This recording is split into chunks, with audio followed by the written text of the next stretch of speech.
Episode 101 is here. 101. It's weird even saying that, I feel like. Yeah, it's still weird for me whenever when I look at the new page, or if I'm telling someone that we had to break everything out into 3 different years now, 2020, 2021, 2022. It just seems like such a long time that we've been doing this, but it's been a lot of fun. Last episode was a ton of fun. Yeah, it was it's the first time I had to beep out cuss words, so that was fun. Yeah. So what ended up being like 13? I don't remember. There was like 6 in a row within 30 seconds. And then it went a little while. It's kind of like me with cussing. It's like I can go the whole time without cussing, but once I like get approval and do it once, I'm gonna go all in, and yeah, that's cool. We do have a returning guest today, which will be exciting back on. But what's going on in your world, Tim? Yeah, I mean, it's right now. My big high, man, is beating the rain on my run this morning. Man, I felt like a boss because as soon as I came back in, the skies opened up and it just dumped. So right in the middle of March Madness, been a wild tournament. They always say that. St. Peter is going to win it all. Are they going to win one more game? Can they beat Purdue? What do you think tomorrow? What is Purdue? What seed are they? I They're don't even remember. 3.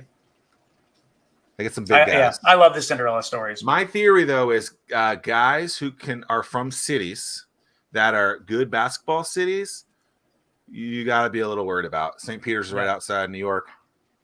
We'll see. So, how did you meet the pocket property guys originally?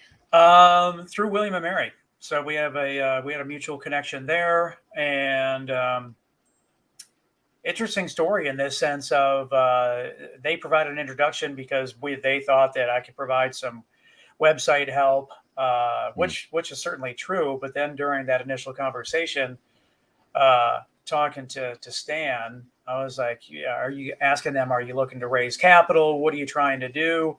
And then that opened up a whole new category of conversation. So from that point, gosh, it's been about 1.5 years, 2 years. I don't know.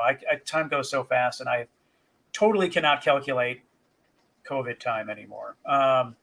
Pre-COVID, COVID, post-COVID. Yeah, and I don't even remember if it was during COVID or not. But we started talking about raising capital and getting everything set and ready to go. And we need to have quadrants of COVID too, like the scary part of COVID, where like lockdown COVID, like.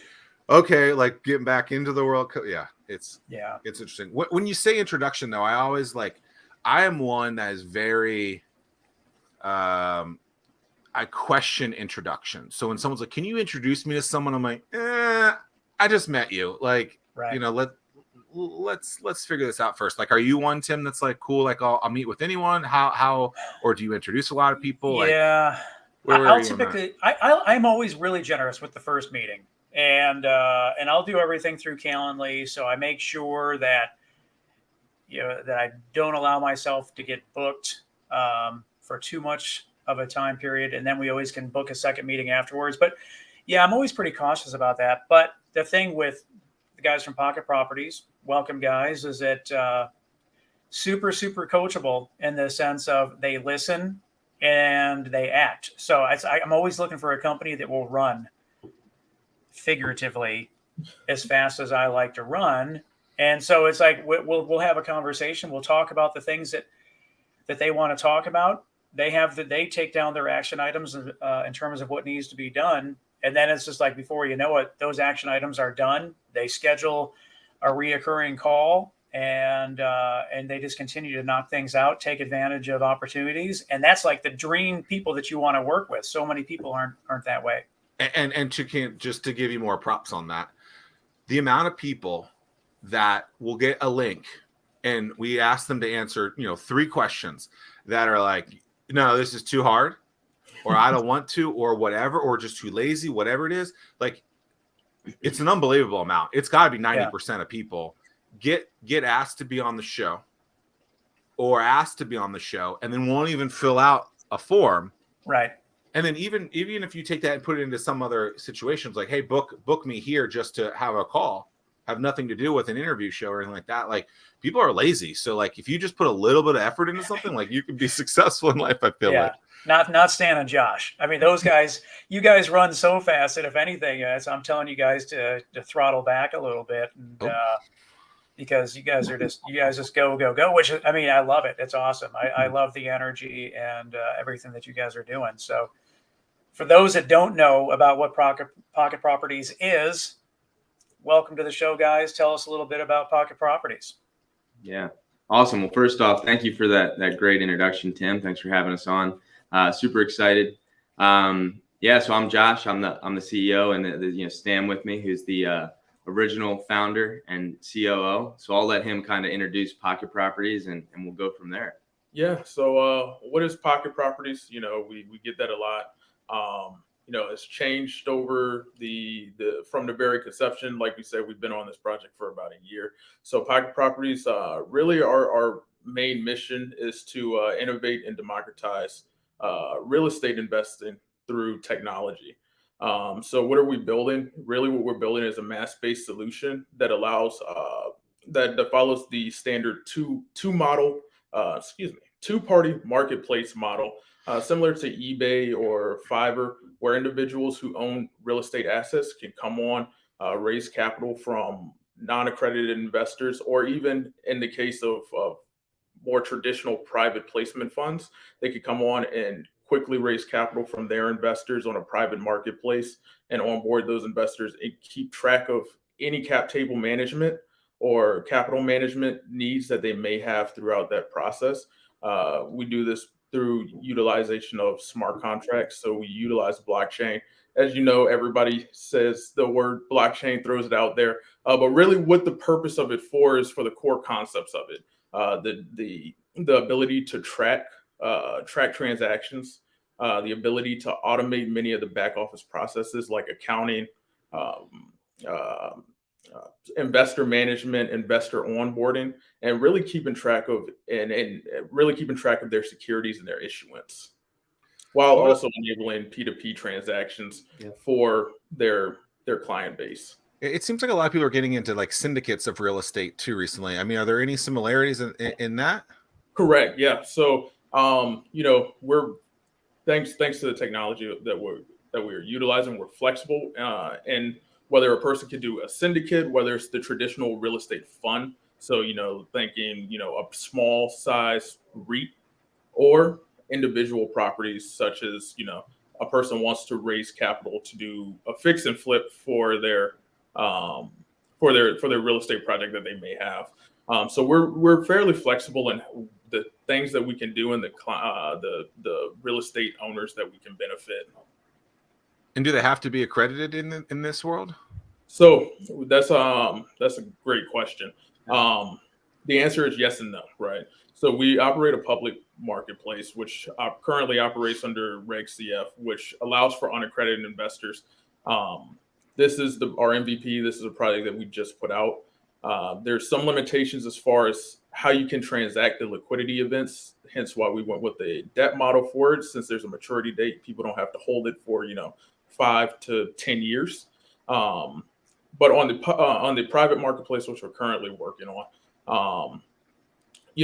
that's more so for the accredited investor, which allowing them the ability to have those P2P transactions. So if they want to exit a position, they don't have to go through that fund manager and able to do so, since they are the actual holder of the security and not the actual fund holder. And you guys have had, I mean, you're attracting a lot of people right now in terms of waiting list. Sure.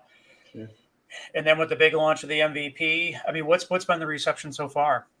Yeah, it's been definitely good. It's fallen right in line, which is really good for us to see with our kind of standard market research we did and kind of predictions. So that's been great. We amassed over 3,000 waitlist members. A lot of those members were definitely, I think, focused on the end product, which we're still building towards, which is that platform where it can be peer-to-peer trading, buying, selling, sharing, shares of real estate. So conversion was really effective. We, MVP launched we're on week 3. Week 3. Yep. week 3. It's a little bit of a blur. It's been exciting past 3 weeks. But we're seeing week over week growth of users converting, which is great. And we're at almost 21% for our offering filled. So quick conversion, seeing that kind of tracking exactly what we thought for numbers to fill up this deal that we have presented on our MVP. So that's been great. A lot of fun. Yeah. Can you take us just through a who's your target audience? Who's your target customer, your ideal customer?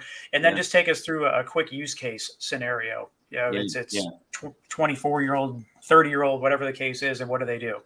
Yeah, sure. So I'll start off with kind of, I think, our target audience, which we're looking, to capture. And then, I'll let Stan get into the use case really there and why we came up with that. But really, when I came onto the project, one of the things that was attractive to me is presenting real estate in a way that's accessible, but also capturing what we've seen over the past couple of years, which is there's a huge uptick in people that are, millennials on the older side of millennials, the younger millennials, and then even not as much for us, but those are our core target. But then even some of those a little bit older Gen Z, where over the past few years, we've seen a trend with things like Robinhood, Webull, Coinbase, all these different platforms where people are, taking control of their investment and really educating themselves instead of the traditional ways of, using, a broker or something like that they want control. And so we looked at that and said,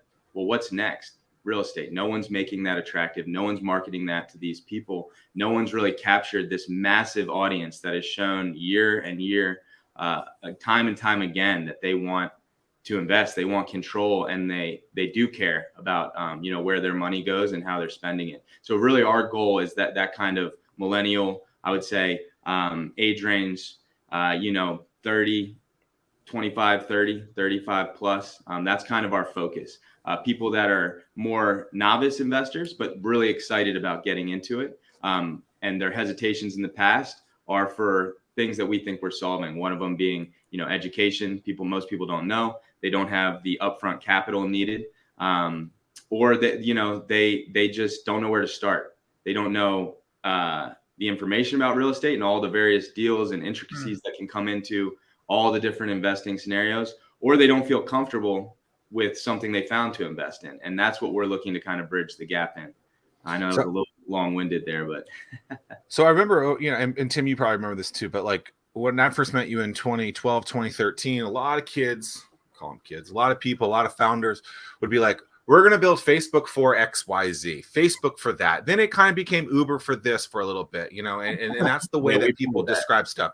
You just said Robinhood, right? I mean, so are you guys Robinhood for real estate? I mean, is that the easiest way to really say it from the 2012 way of thinking back then? I would kind of. Yeah. Kind of. That's a great start.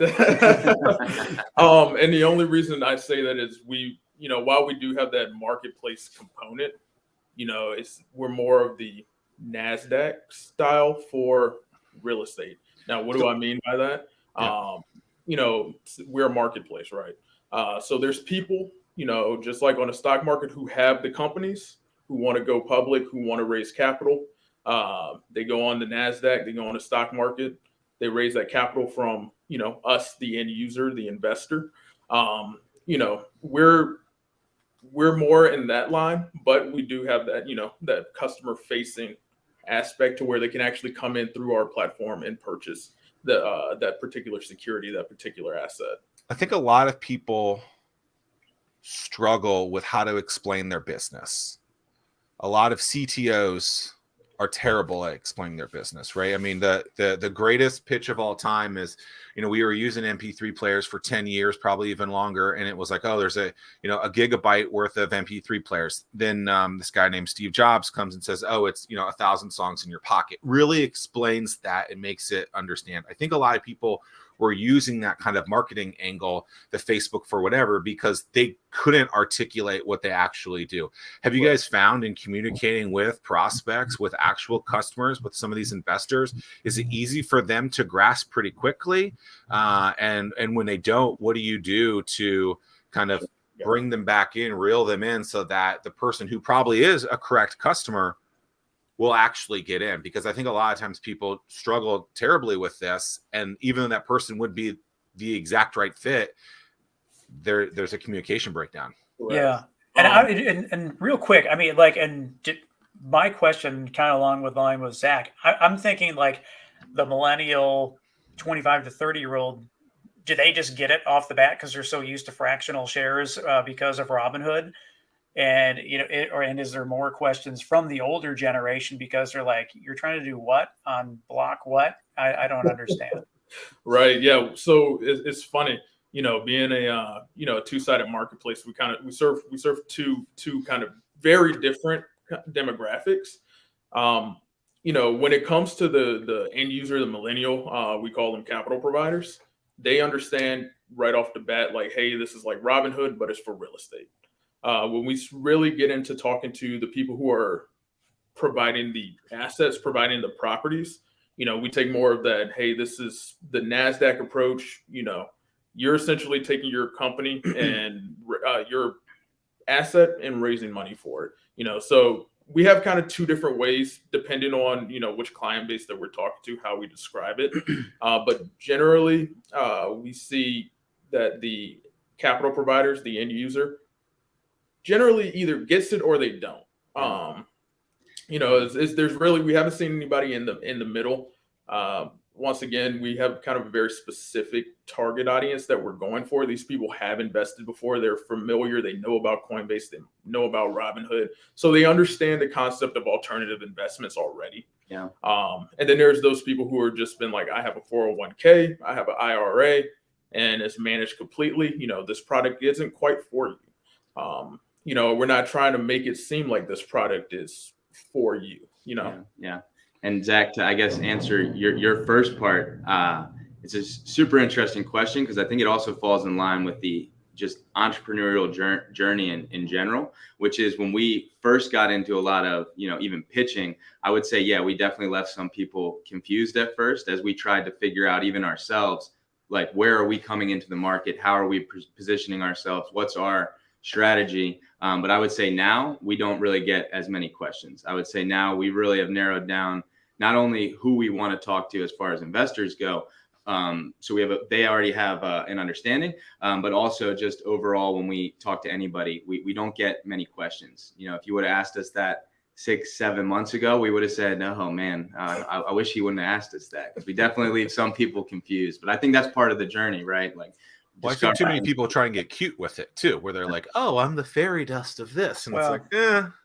And one thing that and I'm not trying to give myself credit here at all, but just make me feel good about myself for a moment. But one of the things that I told Josh and Stan was, every time you pitch, and I tell this to everybody, every time you pitch, document every question that was asked. Mm-hmm.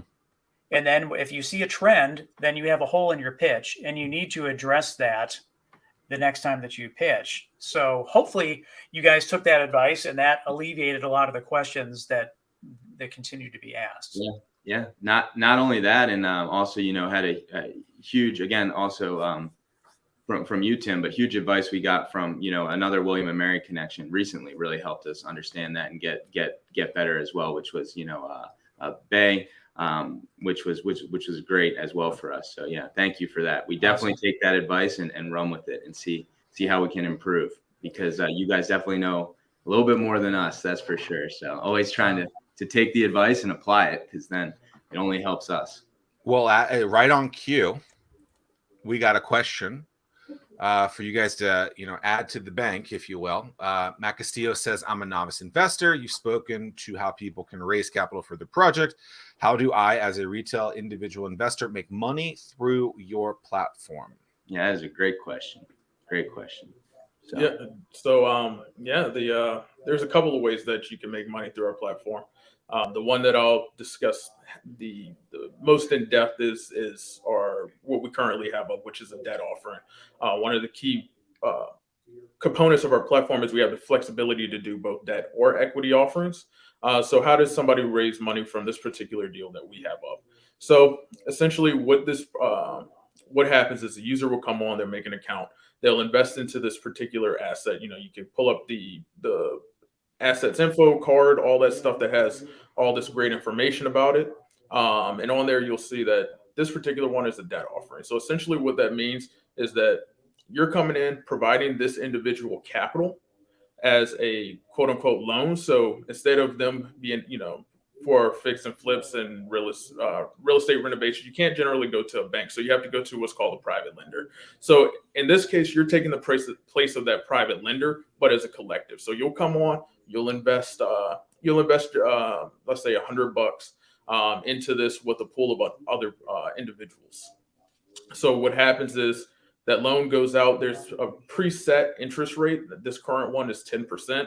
So how you make money on your capital is that individual who took out that loan, is doing that renovation, pays back interest over a set period of time, whether it's 6 months, 12 months, or whatever is agreed upon during that conversation. They pay back interest on that money. Then that interest is then dispersed to the investors at the close of that offering, or what we call the maturity date. So if it matures in 12 months, then after 12 months, your money is then returned to you with the interest on top of it. And and if it's not through debt, then so if it's not through debt, and one of the things that we're currently working on is getting a more traditional style real estate fund up that's equity based. Now the payout's a little bit different. This particular one that we're working on it pays out your standard dividends yearly. It'll be about a 5-year fund. So they pay out dividends yearly, and then there's a liquidity event at the end, such as a refinance or the sale of that particular asset. Once that sale or refinance happens, the investors are then paid out and then given returns or profits based off of what's agreed upon for that particular fund and that particular fund manager.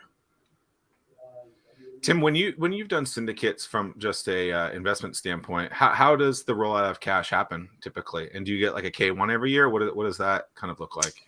Yeah, I mean, so from the syndicate side, you have your syndicate lead, and they're the decision maker for the rest of the people that signed up for the syndicate. So if there is an acquisition or an IPO, then that syndicate lead can make the decision in terms of, do we distribute the cash?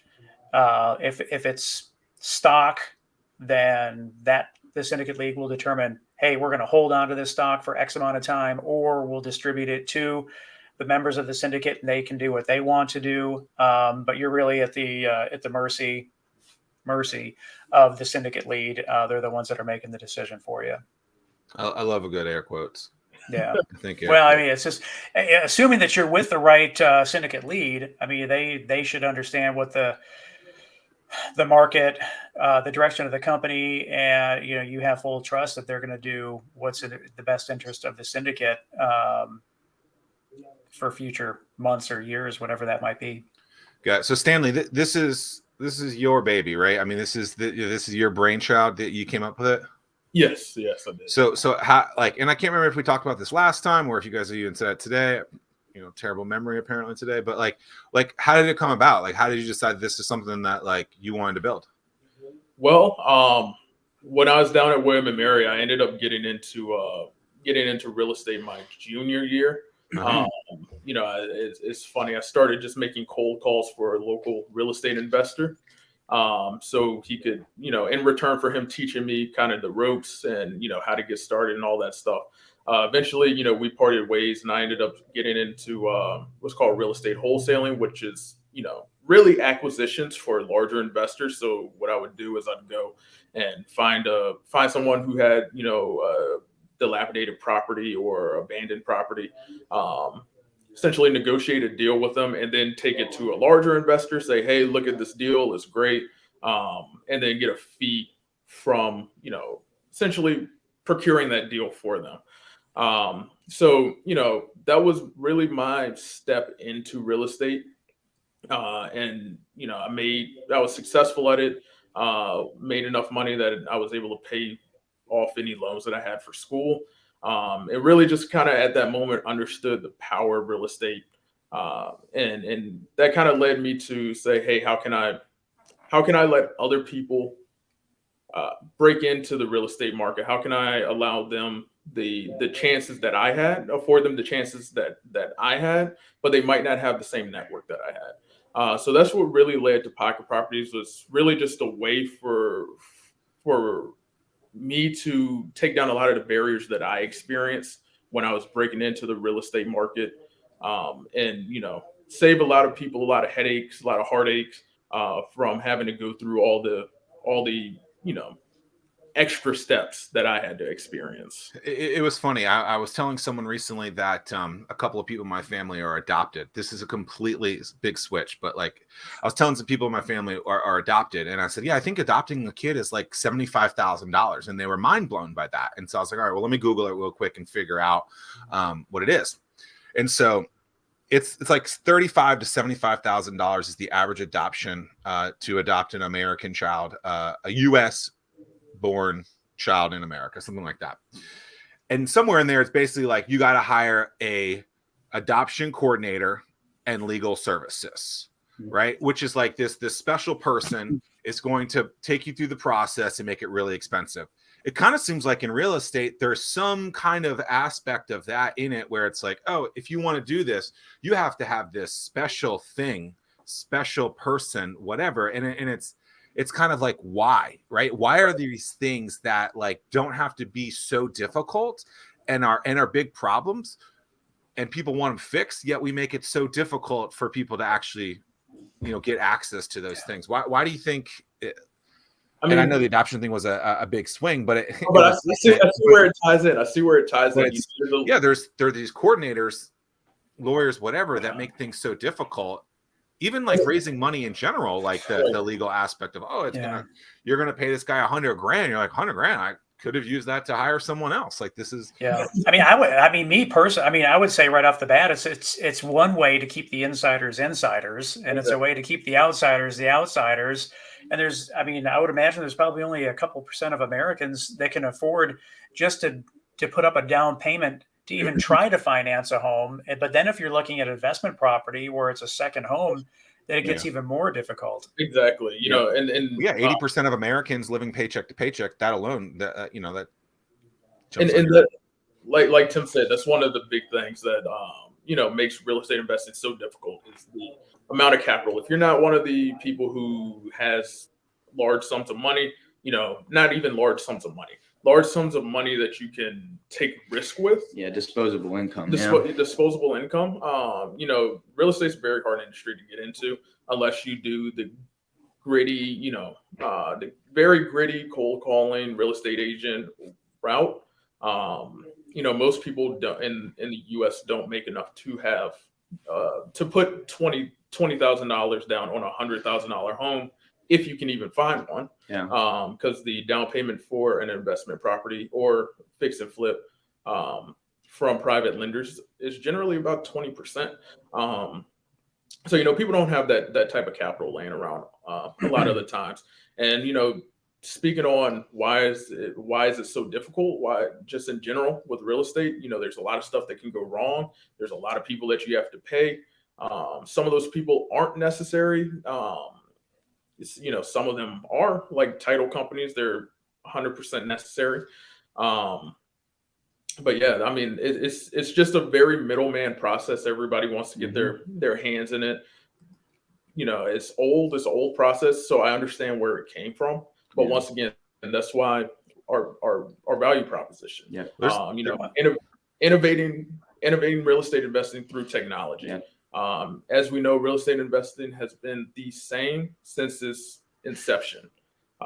You buy a house the same way. You still have to go to the law office and sign for closing. to this day. Yeah. When you can do everything through the internet, DocuSign, even notaries are online. Yeah. So, you know, it's just an industry that's kind of been stuck in its ways. A lot of it's been due to regulation. But now that regulation is starting to loosen up a little bit, people have the ability to try these new ideas, try these new concepts, and try to make real estate investing a lot more friendlier. Yeah. Yeah. And one thing I would even say too is like, it's even the same as, you know, starting a business is. I think that's something people don't think about. Right. And that was one thing when I entered into real estate investing that I learned very quickly. It was similar to when I had started other businesses. And I did not think that at first. Everyone thinks, oh, it's going to be easy. Even if they have initial capital that they think is disposable, it's never enough. So that was my experience and continues to be an experience with one investment property, is that looking at it like a business, and really it's time consuming. It takes a lot of connecting of the dots and networking. You know, even for me to find a contractor that I can trust, that I know is going to be fair, give me good pricing, that can get the work done and do it consistently. That was huge. Until I found that was a massive thing that I constantly thought about with this. What if something goes wrong? Who am I going to find? And where our property is it's kind of isolated. It's not near, well, it is near a big city, but where it is, it takes a lot to get it out there. So it's in Long Island, New York. And, you know, there's not a lot of people out there. It's kind of secluded, way out on the island far. So for me, even that's what brought me to Pocket Properties. I went, you know, when Stan initially kind of gave me the rundown, I said, yeah, sure, that makes sense. I completely understand this, and this would be awesome, even from my experience, you know. So how did you guys meet? Yeah, that's a great question. And one that goes back a few years, but I actually hired Stan originally. So I originally, not to get into this huge thing about me, but when I first came to Virginia, I'm from Baltimore originally, but I came here to start a business. So I came here and opened a sales and marketing firm in right down the street, actually, from where we're sitting right now, which is come full circle. And I had in that first year, so what was that, Stan? That had to be 2017 or 16? 17 is when I started. 17. So summer of 17, about a year after I had launched that business, it was going really well. And I decided, you know, this would be a cool opportunity if I there's a lot of great schools around where my office is. I wonder if I put out an internship, if maybe I could not only get just a high quality individual, which would be fun for me to develop, but also see if I can give back and kind of provide opportunity through, you know, an internship, which would be fun. It was more of a sales internship. So I thought, this will be cool if I put really tough targets and then see if these interns can hit them. And so I had that done, and I had a few interns. No one made it even through, I think, the first 3 weeks. Not that it was insane, but, you know, it was very structured, very consistent. And Stan, I'm sure, can tell you it might have been a little demanding. But Stan was actually the only person to this day that I ever had. And I, you know, ran that and those businesses for over 5 years. And I offered that every summer. And Stan's the only person that completed it successfully. And so that always, you know, you always remember something like that, especially because, and I think he wouldn't mind me saying, he took the internship because it was putting him out of his comfort zone. I was putting him in front of people, you know, 30, 40 people every single day, and, you know, putting a little bit of, you know, I think positive pressure to, you know, close some deals with, you know, obviously help, guidance, and tools. And he was, you know, constantly excelling and developing. So always remembered that. That's how we first met. And then, yeah, I guess I'll break there because it could keep going and going and going. Well, one thing that I really appreciate, going back to the previous question, was the fact that, like, for younger people, they can't afford the $20,000-$30,000 that it would take for a down payment. Or you give a platform that's educational in the sense of, hey, this is something I would like to do in the future, but let me learn on the small stakes poker table, if you will. Let me throw $100, $200, buy a few shares, see how all this plays out, and understand the game with low dollar amounts. And if you lose a couple $100, you lose a couple $100, as opposed to, hey man, I'm going all in. Kind of like to your point, Josh, starting a business, putting all your chips out there, maxing out your credit cards, only to find out it's not going to work, and then you're left with nothing. So what you guys are able to do from an educational standpoint, to democratize the ability for younger people to get into the game is super cool, and that's one of the things that I like so much about what you guys are doing. Yeah, it's definitely a big aspect, and we didn't even touch on that, but something Stan and I think is really important in this type of industry, and will continue to be important, is that social, we call it the social investing aspect. And what we mean by that is the educational piece, but also for people to feel more and more comfortable. So like an example of that is, if we onboard somebody and they're saying, hey, the example would be the deal we have now, right? It's a description, and our goal is to find more and more of these type of people that don't have a problem. And the next steps would be they have even a profile where you, as like you said, Tim, a younger novice investor, can go, oh man, I don't know if I want to invest all this money, but let me see what Pocket Property is about. Oh, this deal seems pretty cool. Let me click this video. Oh, wow, this investor has done tons of deals, 10 years of experience. Here's a link to their website with all the deals and what they're doing. Right. This makes me feel, pretty comfortable. And like you said, I'll invest $10. Yeah. So from that standpoint, you're almost like an angel list for real estate as well. Yeah, in terms of. And that's kind of the approach that we're taking. One of the things that we're doing with this MVP is just trying out different things, seeing what people like. So we're like I mentioned a little bit earlier, we're currently working with a individual out of Texas to see if we can get a fund structured. Later today, even we have a call. Later today, to see if we could get some type of a fund structured. He currently already has a fund down in Austin, Texas.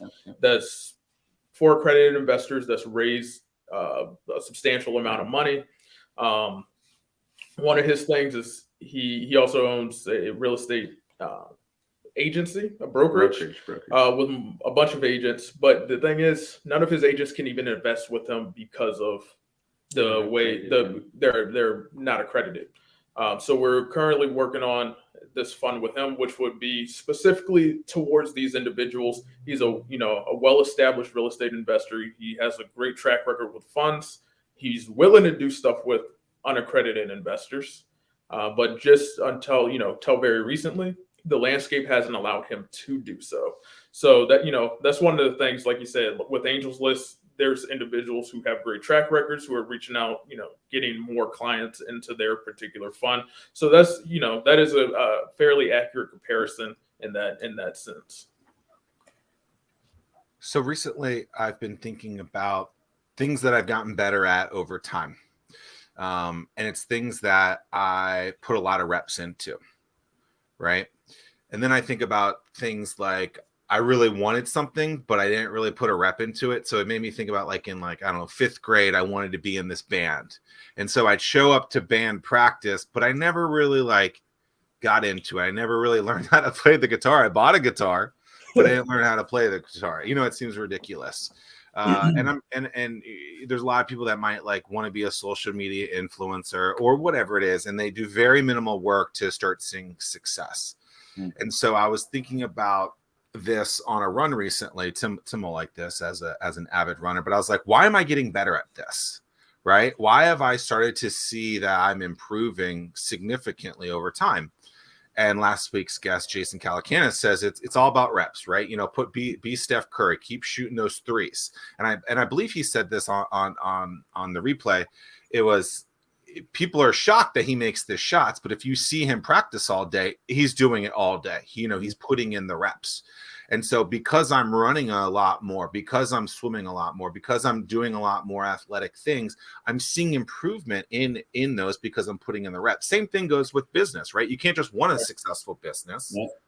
You have to put in the reps to do it. And so you have to do the motions to see that success. And I think sometimes you have to put yourself, I think almost every time you have to put yourself in uncomfortable situations. And I strongly believe that what I'm hearing from you is you've taken an apprenticeship not internship approach to some of the ways that you've engaged into your career, into your business. And the way I look at those things differently is an intern, someone who's like, oh, give me college credit. Let me do this for 3 months. Let me go make your coffee, whatever. An apprentice is someone who might actually be that same thing, but is focused on learning as much and immersing themselves as much as possible to learn the trade so that they can make an impact in that at a later time. And I think that's something that more people need to do. I wish I would have done that in college when I was in journalism school. I think I would have like actually maybe quit journalism school had I realized that like I didn't like that world. But I think more people, if like they want to do something, like go do that act, like figure that out. And like you're I feel like Stanley, you were kind of clowning like, oh yeah, you know, I was cold calling, you know, and people don't want to do that. Well, the reason you're seeing the success now is because you did those reps before. Oh, 100%. You know, and I'm a very introverted person, so you know, that it's funny because when I first started working with Josh, if he had told me in the most layman terms what I would be doing, I wouldn't have taken it. If he had told me I'd be out there, you know, one day I walked 11 miles to sell people internet and cable. And that's right. 11 miles in a day. You had told me that, I would have been like, no. But you know, once again, it puts you. It's first off, not only is it an opportunity, because everything's an opportunity, really how you look at it. Yep. But when you get in those kind of uncomfortable situations, you start to adapt. You start to, you know, not panic and start looking for the solutions. Yep. Like you said with the reps too, it's. You do it over and over again. You get more confident. You're like, okay, well, I know when you know, I'll put it this way. When we pitched, I remember pitching Tim the first time, and he's like, okay, this sounds cool. I like you. This sounds cool. I have no idea what you're doing per se. You know, the ins and outs. But, you know, even to when we got in, I did a pitch with, it was an angel pitch for William and Mary. Tim was there. Even then answering the questions, you know, they give us a question, we didn't have a good answer to it. They give us a question, we're like, you know, fumbling through the answers. But we've done it so many times now, over and over and over.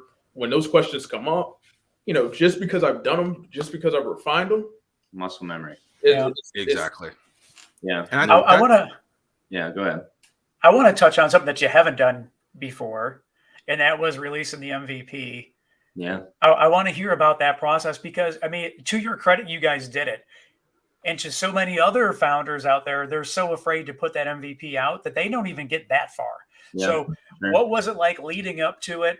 What was it to the point where we're like, here we go, we're pressing the button, so to speak, and this thing's live? Yeah, I would love to hear. I remember the day because I think I sent an email out the day that it changed. So but I'll let Stan give the start there. Yeah, I would say the build up to it. You know, one of the things we're doing, we're in an industry there's no blueprint quite yet. It's not like people, you know, going out and starting a coffee shop. You could probably Google how to do that. So a lot of the times it was, all right, we're going to run with this idea. We're going to run with this idea. This is it. Then you're like, oh, this isn't it. You got to change it.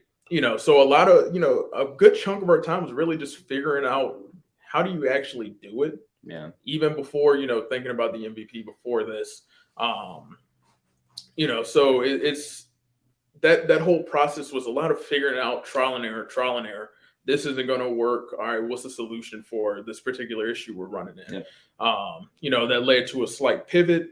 For us, one of the big questions that we would always get is like acquisitions. And we were, you know, how are you going to get properties, this, that, and the third? We came up with an answer. We were like, this monetarily is not going to work. So we had to make that pivot. So, you know, that pushes back, you know, the launch of the MVP because you're like, all right, I got to go through and redo everything. Yeah. But, you know, once we kind of nailed it down, it was straight to the MVP. Aside from a couple of hiccups along the way, as far as on the technology end, you know, it went smoothly. We had everything in place, everything that needed to be in place, especially from the compliance end, which is the most important. That's the biggest killer for fintechs, for securities companies. If you can't get the compliance stuff straight, then you might as well not even work on the MVP. So once we got that straight, it was, I don't want to say smooth sailing, but a lot of the barriers have been moved out the way. Yeah. And I would even say, Zach, to your point earlier, it's to get, and Tim, to answer your question, for us to get to that point, it was that mindset of like exactly that. I tell the team all the time is an analogy I love to give, and it's a quick, short one, but I think it exactly puts out what you were saying, Zach. Is I always say, stay in the deep end. And what I mean by that is, if you think of an analogy of a pool, if you're in the shallow end, you got a safety net. You can stand on the bottom, you can grab the side, but if you stay in the deep end in the middle, you got to tread water. You got to learn how to float. You got to learn how to stay up and, constantly keeping yourself uncomfortable, and so when we looked at, okay, what is Pocket Properties? What's our timetable? That was one of the things I challenged the team with is we have to put a hard date on this, because if you don't, then it just keeps getting pushed out. And that's something I'm found in my, short professional career has been extremely valuable to me, is the working backwards approach.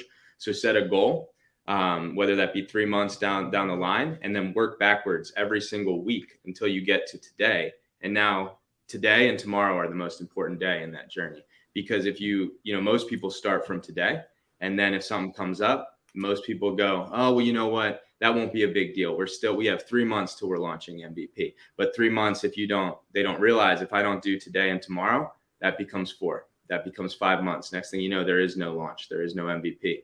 So that was a big focus for us, is let's work backwards. Let's set this date. Not that, it's the end of the world if we don't hit it, but what that did is put pressure on the whole team that we're not just talking concept anymore. This needs to become a real thing. We need to hit milestone goals, and we need to get a product out. It doesn't need to be the best product in the world. That was another thing, helping the team understand minimal viable product. We're a startup. We don't need to come out with what Robinhood looks like now, or what Meta looks like now.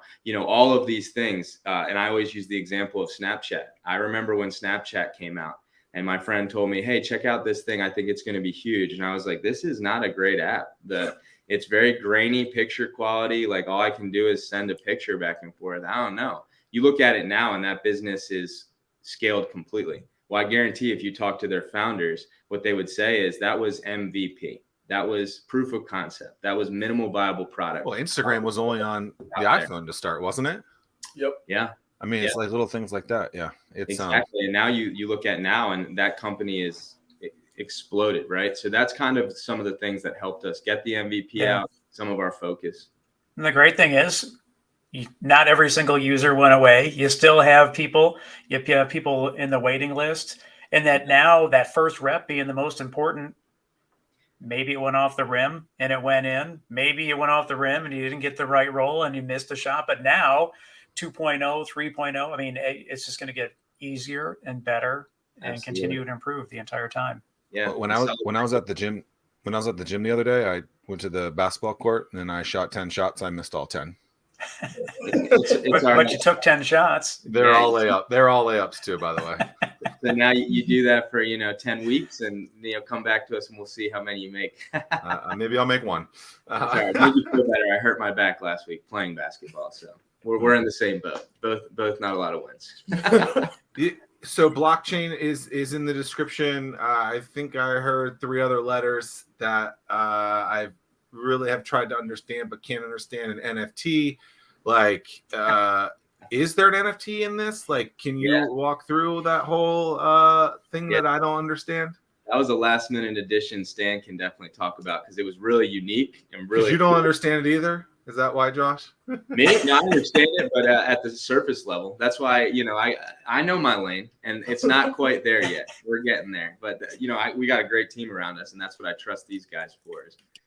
That's why I'm gonna kick it to Stan. Also, because it was really his innovation and another team member of ours, kind of last minute, and then Stan figured out a way to integrate it into what we were already going to launch. So I don't want to take away any of the thunder. We'll just say that, Zach. Yeah. So blockchain is a great technology if you actually understand it. What it can do is it's awesome. We've all seen Ethereum, Bitcoin. Those are just the surface layer stuff that people generally understand. But from the basis, it's a vehicle for a in the sense that we use it as for security. You've heard the term tokens before. If you think of tokens as shares, they're synonymous. When you purchase a stock from the stock market, you're getting a one of 100 that's specifically yours, can't be forged, can't be duplicated.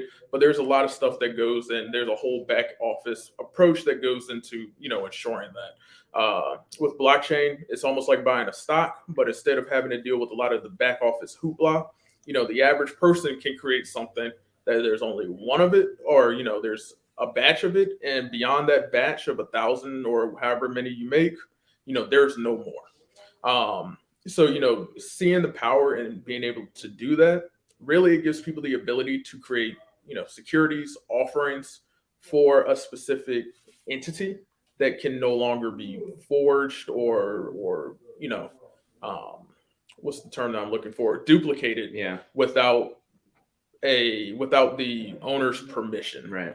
Or counterfeited even. Yeah. Correct. And then also, once again, when it takes a lot of that back office process out, there's no longer the need for having a completely separate accounting system, because where you can see every transaction on the ledger, and those transactions can't be forged. People can begin to custody their own securities, almost like when, back in the day when you could get the paper version of your stock. That was you custodying your own security. So it gives you a lot of power, a lot of flexibility when it comes to it. How we're integrating it is very much in a securities manner. There's a lot of integration that's left to do. It's not fully integrated on the MVP whatsoever. But really what we've done is we're offering an NFT, which stands for non-fungible token, which is, it's a reservation NFT, because currently this deal is in what's called testing the waters, which means it's not a live offering quite yet. We're waiting on some forms to get done. But what it provides those people who have said, hey, I want to invest, essentially what it is a capital call. They have a NFT, which in this case is actually a little image of the house. I wish I had one to show you, but it's a little image of the house that, people who own that particular NFT have early access to the offering since they've done a reservation. So once that offering goes live, we'll do a capital call. The people who have that NFT, we can see who they are. We can verify it, have access to purchase their shares before it goes to the general public. Follow-up question to that you guys have a WeFunder campaign that's been that ongoing, which is another great way to determine who your early supporters are. Yeah. What did you learn along the process of doing a campaign on WeFunder?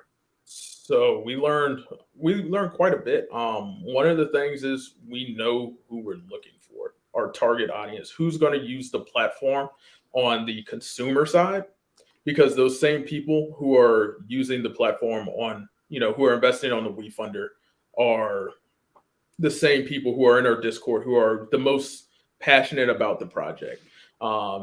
Generally their ages are, once again, like 18 to about 30 is what we found. And they're really emotionally invested in the project. They want to see it do good. They've put their heart on capital into us, and, trust us to be able to, execute and get a product out and continue to grow the company. Yeah.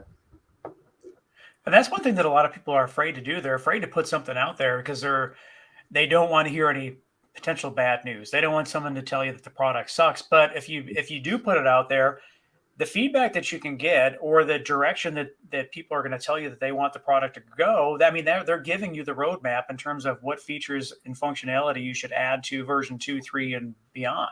Exactly. 100%. And we, one of the things, and this is when it comes back to the pitching, we've pitched, we've had one big batch where we talked to VCs very early on. It was way before MVP. We got feedback that we didn't necessarily like, but we needed it. And just by putting ourselves out there, we've avoided making a lot of mistakes and answered a lot of questions that we're like, oh, we got this figured out, but we really didn't have it figured out. Yeah. So, anything with sales, or just in life, you got to put yourself out there. You got to be able to take the no's, the hard no's, and the soft ones. So that's one thing. You can't be afraid to put yourself out there, especially, and it's, don't get me wrong, it's scary. You don't want to hear somebody tell you your idea is dumb, or it's not going to work, or somebody else is going to do it better. But I mean, that's just the name of the game. They say the number one fear is public speaking. To me, that it's not. It's just rejection. Because why would people not want to public speak? They don't want to be. They're afraid to not be accepted. What they're saying is not accepted. So it's one of the things we focus on is how do we know if we don't know? And the only way we're going to know is the more shots you take. Like we said earlier, law of averages. It's a numbers game. If you put more in the top, it's going to come down in the bottom. And along that journey through that top of the funnel down to the bottom, you learn a lot. And then from there, you adapt, you grow, you apply it. And then at the end, that's where you see success. But no one sees all the shots, right? But you got to keep taking them because the people that succeed don't give up. Another thing that was interesting too is that you guys you had one approach in terms of, I can't remember, was it TikTok or was it Snapchat, where you're engaging with the public, but then you had a minor pivot, you threw something on Twitter, and then that kind of blew up, and then you're like, man, our audience is on Twitter.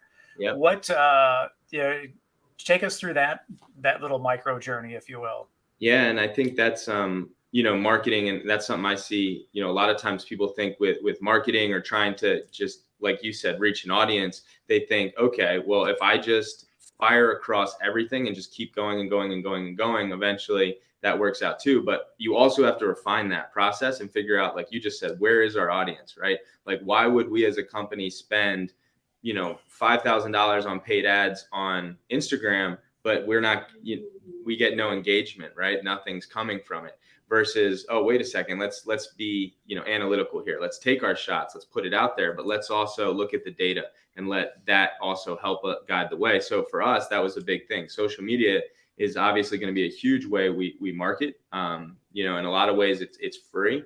And who doesn't have social media? Most people, right? And so for us, it was, okay, let's take a step back. Let's look at the numbers. We've been doing this long enough where we have compiled data, and we went, wow, we get the best results from Twitter. And, I think, Tim, you and I talked about this a little bit, and Stan as well. We were all there. Part of that is just because that seems to be the go-to platform more people trust for more of social engagement, but also for more serious, right? And it seems to be the preferred platform. And I think you would even agree with me. I see you're pretty active on Twitter. So for us, it was looking at it and going, okay, let's keep putting things out across Instagram, but let's pivot a lot of our focus and more intentional content to our audience and where they are. So yeah, that was a very, I think a journey that at first, to be honest, I thought, oh, it's going to be Instagram. It's going to be, these TikTok reels. But really, if you think about what those platforms are used for, it's not quite even what we're looking for. Yeah, it's interesting, especially because around here locally, at least in the 757 Hampton Roads area, Twitter's it's not really utilized. It's interesting.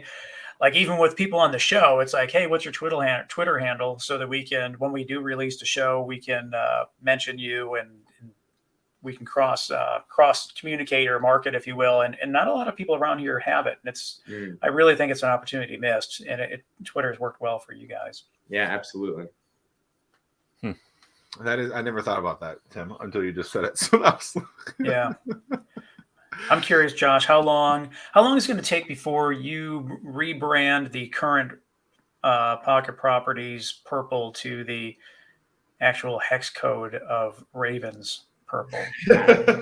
Yeah, that's been a slow process. We got some Steelers fans on the team. Oh man, I know, right? That's the face I like to see, Zach. To answer your question, Tim, just so that we get this out in the public, some are saying that the Browns are going to release Baker Mayfield and the Steelers would pick him up.